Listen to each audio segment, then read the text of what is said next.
स्तोत्रम् श्रीमदात्मने गुणैकसिन्धवे नमः शिवाय। धामलेशधूतकोकबन्धवे नमः शिवाय। नामशेषितानमद्भवान्धवे नमः शिवाय। पामरेतरप्रधानबन्धवे नमः शिवाय।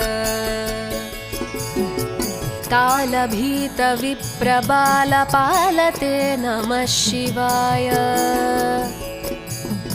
शूलभिन्नदुष्टदक्षफालते नमः शिवाय।